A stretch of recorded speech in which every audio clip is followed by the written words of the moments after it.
I'm in the public a lot, I have to take public transportation. And I was at the MARTA station at Peachtree Center and took the escalator. Clothes got hung on the escalator, and I lost my arm. When did that happen? I'm in marketing. So I say hello to the people.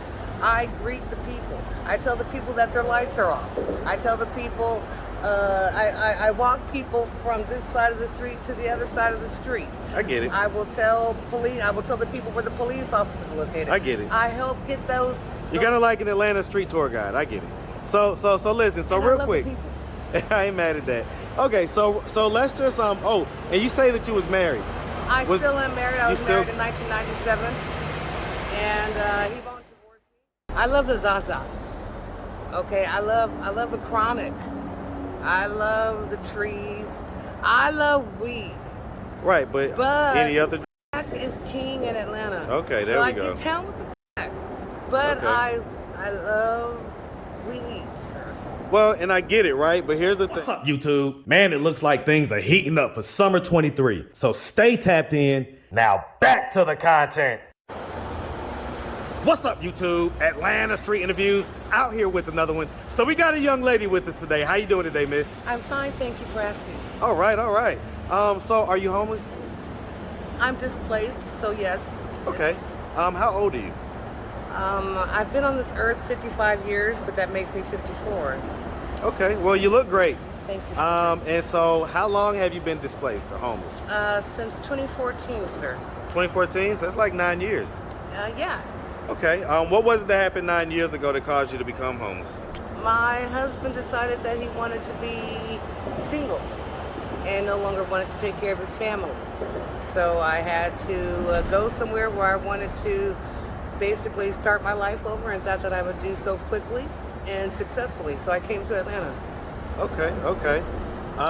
What made you decide to come here of all places? Well, I wanted my daughter to attend an HBCU, and she had just graduated from high school.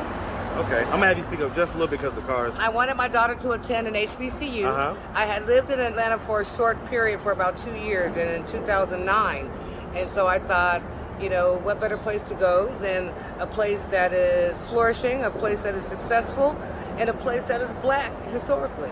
Okay. Well, where were you from? I was born in Chicago, but I came from the San Francisco Bay Area in California. Okay. Silicon Valley. And so I found out that Fulton County is the richest county in Georgia. And so I decided to go here. And again, I wanted my daughter to attend Spelman or Clark Atlanta University. Did she end up doing it? She did. Okay. So we'll dive into all that. So my husband came across a big booty, you know, female, and decided that he would continue to act like a single man. And that was down here in Atlanta? Yes, it's easier here, you know, than it is in California to find a woman. Okay. All right, so we're going to talk about all that. So real quick, how many kids do you have? I have one living. Okay, how many total? I got pregnant 4 times, but I had 2. My last one passed prematurely. She was born prematurely. My first one is still alive. She turned 30 on the 17th of July. That's the day after my daughter's birthday. Oh, wow. Because I'm in the public a lot, I have to take public transportation. And I was at the MARTA station at Peachtree Center and took the escalator. Clothes got hung on the escalator, and I lost my arm. When did that happen? That happened in 2020. So that happened 3 years ago? Almost 3 years ago. So I'm sorry. So tell me what happened again? I was on an escalator. Clothes got hung on the escalator. So the escalator, you say Peachtree Center, so that's the big, long escalator. Correct. The really, really big, long, tall escalator. Yeah. At one of the MARTA stations here. Correct. Okay. The longest. The longest one, yeah. Correct. And my jacket, I was wearing a trench coat. Trench coat got caught on the escalator, fell, and it took off my arm. What I love most about Atlanta is that it truly is a place where you can make money if you have that desire, that ambition. You can wake up in the morning, and I do, and I proceed to make money, and it's the best thing in the What world. type of money are you talking about? I mean, it can be anything. I mean, you make money doing what? To be honest with you, just socializing. I try to bridge the gap between people like myself and people like them. I get it, but I mean, basically you're saying panhandling, right? Yeah, but I do more than that. I'm in marketing. So I say hello to the people. I greet the people. I tell the people that their lights are off. I tell the people, I walk people from this side of the street to the other side of the street. I get it. I will tell the people where the police officers are located. I get it. I help get those. You're kind of like an Atlanta street tour guide. I get it. So listen. So And I real love quick, the people. I ain't mad at that. Okay, so let's just Oh, and you say that you was married. I still am married. I was still- married in 1997, and he won't divorce me. Okay. And just mentally, you know, because California doesn't have a lot of black people, so I'm getting support, the emotional support, the spiritual So support. let me ask, how long did that marriage last? And while it was intact, 20 years. 20 years. Yeah. Well, we've been Well- married 26. We've been married 26, so it's about 16 years. 16 years. Yes, because we've been separated for 10. Okay, yeah, because I mean, you said shortly, I guess, after you moved to Atlanta is when things went left. They went left before I got to Atlanta, but they got even worse once we got down here because these women prey. They've been taught to prey on men like himself. Men that- What was it about him that they were preying on? money and inexperience. He wanted, you know, he'll buy coochie before he works for coochie. He'll buy the coochie. And since the women are, you know, they're industrious here, they want to make money. Hey, someone that wants to give it, we will gladly Well, so accept. okay, so let's all right. He kicked me out of my home. He kicked you out Kicked me out of my home for what? for the heck of it. Why go back and forth with a guy that's going to just get crazier here, you know, than to why I do get that it. I get it. instead But of leave? let's just real quick. Let me interject. Okay. All right. Let's start from the beginning. Okay. Okay. So where are you from? You say Chicago? I was born in my Chicago. roots are in Chicago, but I Okay. was raised in San Francisco. Raised in San Francisco. Barry. Hey, listen, man. Silicon Valley, West Coast. Shout out that San Francisco, that's big old San Fran, and shout out that Chi-Town too, Go man. Niners. Yes, sir. Shout them out all day. All right. So growing up in San Francisco, did you have both mom and dad in the household? Dad was in Chicago. Mom was in California. Okay, so they were separated at Correct. that point. Okay. Well, no, they were divorced. Divorced. Okay. And so, do you have brothers and sisters? I have two half sisters that live in Illinois, but I don't have a relationship with them. So in the household with you, it was just you and your mom? I was a latchkey child, yes, sir. Okay. And so growing up, would you say that you had like a fairly normal childhood? No, not at all. My mom did drugs, exposed me to an adult lifestyle. She worked What type of drugs did she do? methamphetamine and marijuana, but she kept a job. Eventually, the state of California deemed her unfit and took me out of her custody. At what age were you when that happened? 15. 15? And yeah, so I was in foster care, and then as soon as I was able to attend college, because I kind of dropped out of high school, I did that. Well, how'd you attend college if you dropped out of high school?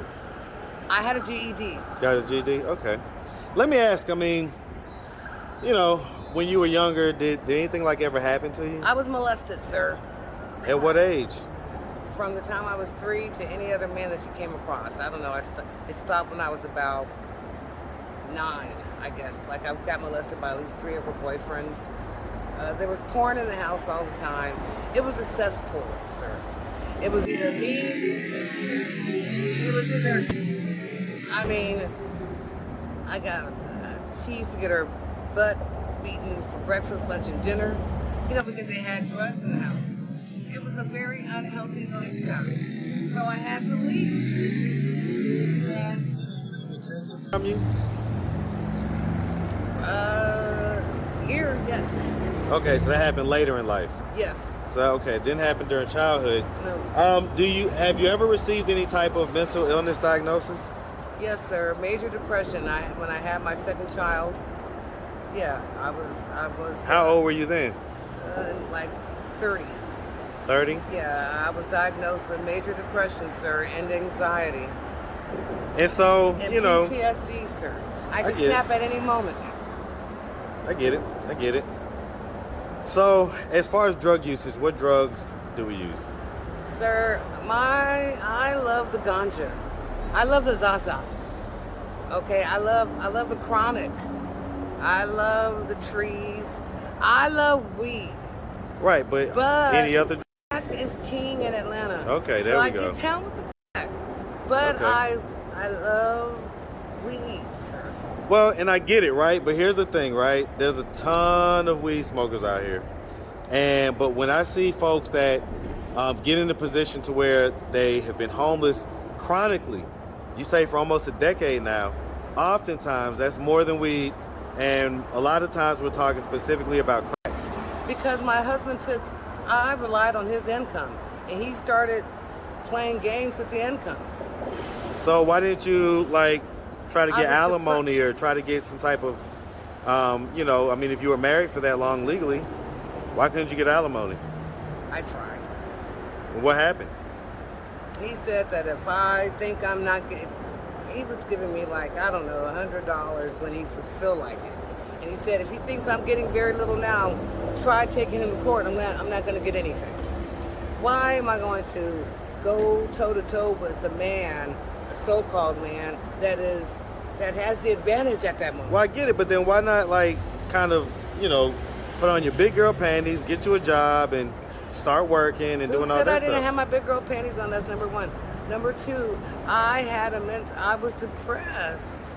I tried to work, sir. You tried to work and you wasn't able to? I mean, so let me ask you this. I worked at Bank of America since I've been here. I've been at JP Morgan Chase since I've been here. It's just that mentally I'm just... Why do you think that is? Because of the violence, sir, and the neglect that I've experienced. I don't go to my psychiatrist, my psychologist. I don't get EBT. I don't go to therapy because I'm mental. For real. I don't have a place to stay. They give me medication. I lose my medication. I don't know, sir. So I call it black rage. Let me ask, how old were you the first time that you smoked crack? The first time I tried it was when I was 19. And then this guy asked me to pull down my drawers when I asked him for another hit. And I said, sir, no way.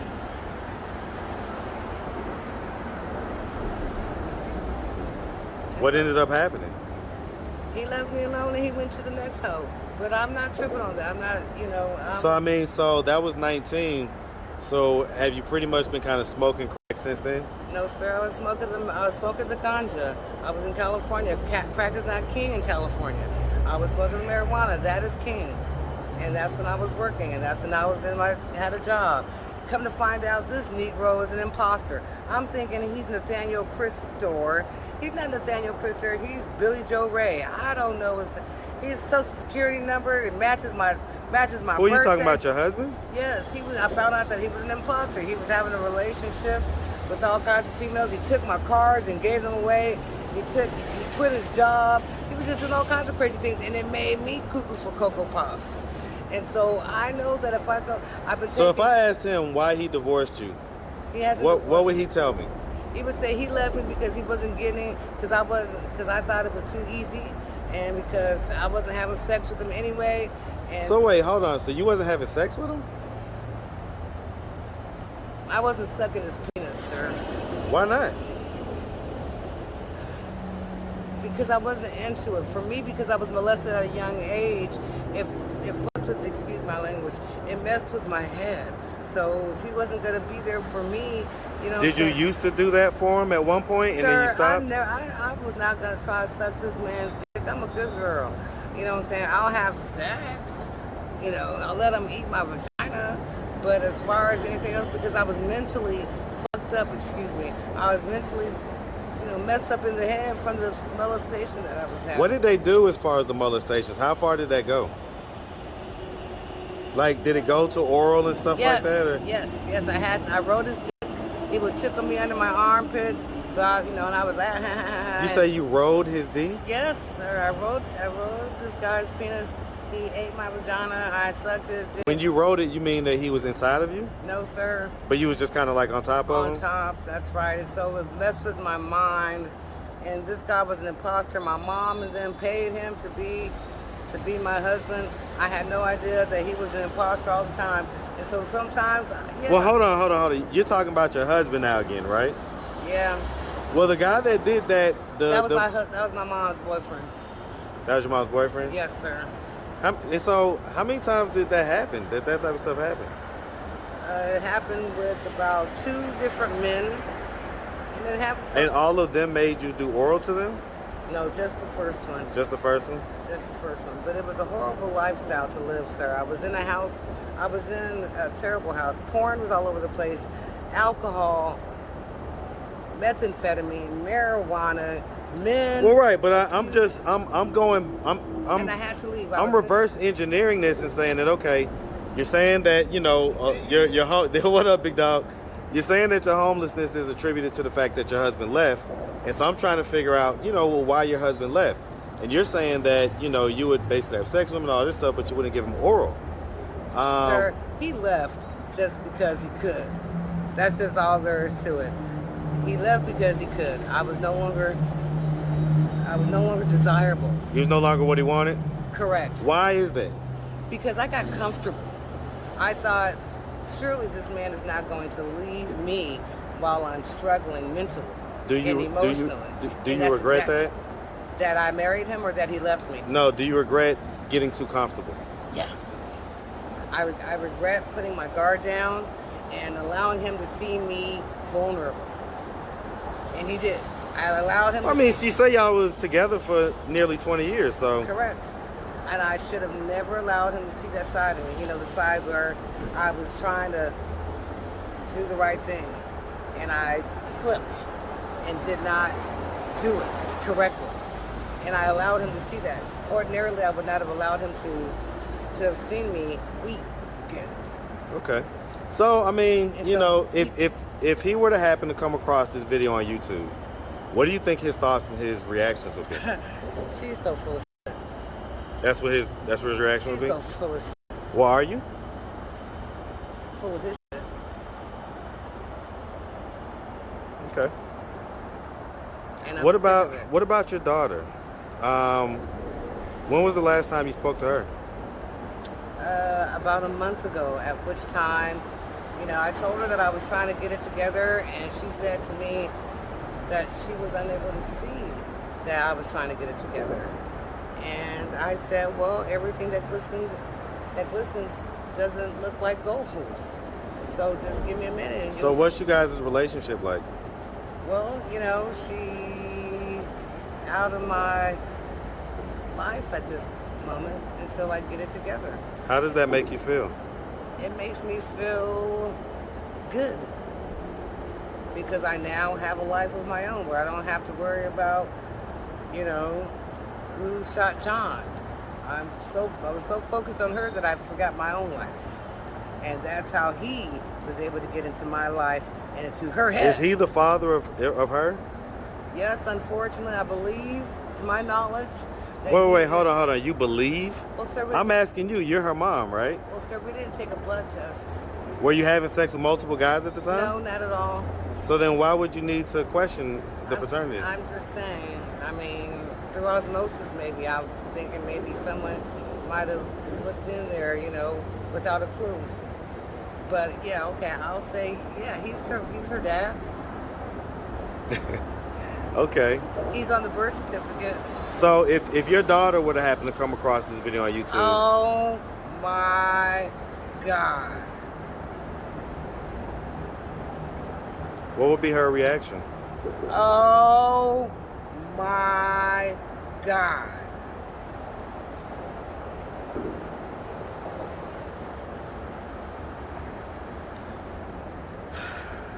Do you? Wow. Do you not feel like kind of any sense of, responsibility towards I guess just presenting yourself in a better way and Sir, just I kind of don't doing commit- better in life? Sir, I don't commit crimes on these streets. Excuse me. Are you ashamed that she has to look at you this way is my point. I'd be more ashamed that the man that's supposed to be supporting her mom. Well, but you got to get over that. It's been almost 10 years, so... Well, where's my child support? Where's my You say your daughter's 30, right? Where's my emotional support? Where's the support? Where's the love? Well, I mean, here's the thing. If you decide to not do certain things and you know that you're going to get comfortable and Sir, all he this took my stuff, cars and gave them to who knows who. He took probably gave them to people that was taking care of them in whatever way. Well, how did that take care of me, sir? How am I supposed to get back and forth to work if I don't have a car? He took three cars and called himself doing Lord knows what with it. One day he goes to work in a car, next day same day comes back without a car. 3 times, sir. How much of this is just attributed to the fact that you're still in your addiction and you're still out here doing crack and stuff like that? First of all, sir, I'm not doing crack. I use cocaine as a way to deal with some of the stuff that I'm going through on these mean streets of San Francisco. Atlanta. That's what Atlanta, exactly. You know, but I smoke I love the Zaza. Sir. I get it. I get love it. the ganja. I ain't mad at you. All right. Well, listen. Okay. All righty. Well, look. So at this point, what are we doing to try to get ourselves out of this position of homelessness? I hook up with Sylvia at Remerge right here on Auburn Avenue, and she feeds me and she supports me and she prays and she helps me find housing. That's what she does. Sylvia at Remerge right here. How long you been doing that? She's my homegirl. We've been doing this for like the last 2 years. If it weren't for Sylvia, I wouldn't be here. Right, but do you ever plan on getting to a place to where you could be just more self-sufficient? Yes, sir. These people are taken off the streets on a weekly basis, and they are put in motel rooms. And one day, and I believe one day soon, I will be the chosen one. Well, but even then, that's not self-sufficient. That's just being put up in a motel room. True. So you don't ever see a time in life where you'll be back to being a productive citizen, someone who works and can function on her own? I do. I mean, if you have a position in your camp where you need somebody to, I don't know. Well, I would never hire you because you're still in some of your addiction and you still have some mental stuff going on and things like that. Well, I would never apply for you. For a job. You can't quit something that you was never offered to you. These people, exactly. These people, they support me in my quest. I guess to get off the street and to love myself in spite of. Well, I mean, but to get off the street, you have to become self-sufficient. So coming out here and panhandling and things like that, and just getting things from people. You don't know my life. You don't know what I do all day. Sometimes I will, give up a little bit of love and lemon so I can get some money here and there. It's not just about panhandling, sir. Okay. So then the prostitution as well. Sir, Okay. I don't prostitute. That's well, I mean, that's what you just said, right? That's illegal. Okay. All right, well, look, I get it. So listen, if anybody out there wanted to reach out, help or donate, do you have a way they could do that? Do you have social media, Cash App, anything like that? Cash App, no, never that. But I do have an email address, which is uppitee@hotmail.com. Okay, any Facebook or Instagram? I wouldn't give that information out, sir. No worries. All right, listen, miss, you make sure you have a good one, okay? You do the same, sir. All and right. thank you so much.